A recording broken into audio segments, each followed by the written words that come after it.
یہ واقعہ آج میں آپ کو سیرت مصطفیٰ صلی اللہ علیہ وآلہ وسلم کی کتاب سے بیان کر رہا ہوں۔ السلام علیکم ویورز، میں آپ کا ہوسٹ میران علی۔ اس سے پہلے کہ ویڈیو کو لے کر آگے چلوں مزید اچھی ویڈیوز کے لیے ہمارے چینل کو سبسکرائب کر دیجئے، بیل کا بٹن دبانا ہرگز مت بھولیں۔ عجیب واقعہ۔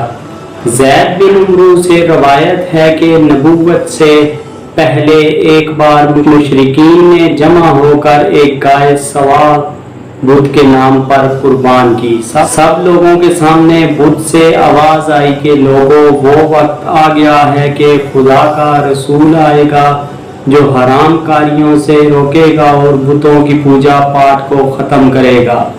راوی کا بیان ہے کہ ہم لوگ ڈر گئے اور واپس مکہ مکرمہ آ کر ابو بکر صدیق رضی اللہ تعالی عنہ سے یہ واقعہ بیان کیا۔ انہوں نے فرمایا ایسے رسول کی آمد ہے۔ اسی طرح ایک دفعہ کا ذکر ہے کہ لوگ اصرار کر کے حضور صلی اللہ علیہ وآلہ وسلم کو لے گئے اور ایک بت کے سامنے کھڑا کر دیا۔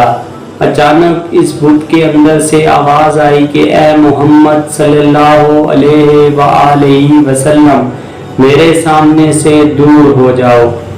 خصائص میں ہے کہ مرداس بن قیس نے حضرت صلی اللہ علیہ وآلہ وسلم کے سامنے عرض کیا کہ ہمارے گاؤں میں خلصہ نام ایک عورت تھی جس پر ایک جن عاشق تھا۔ اس عورت کا لڑکا پیدا ہوا، بڑا ہو کر وہ ہمیں غیب کی خبریں سنایا کرتا تھا اور خبریں ٹھیک ہوتی تھیں، پھر وحی کے شروع ہونے سے اس کی خبریں غلط ہونے لگیں۔ لوگوں نے کہا اے بدبخت، تجھے کیا ہو گیا ہے کہ اب تیری سب باتیں غلط ہونے لگی ہیں؟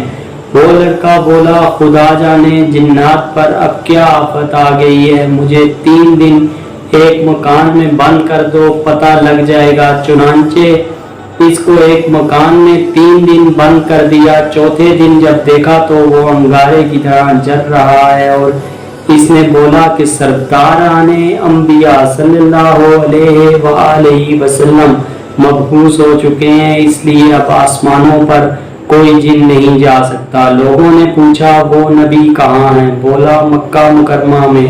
پھر بولا میں آج مرنے والا ہوں۔ پھر وہ نہایت سخت سرخ ہو کر مر گیا۔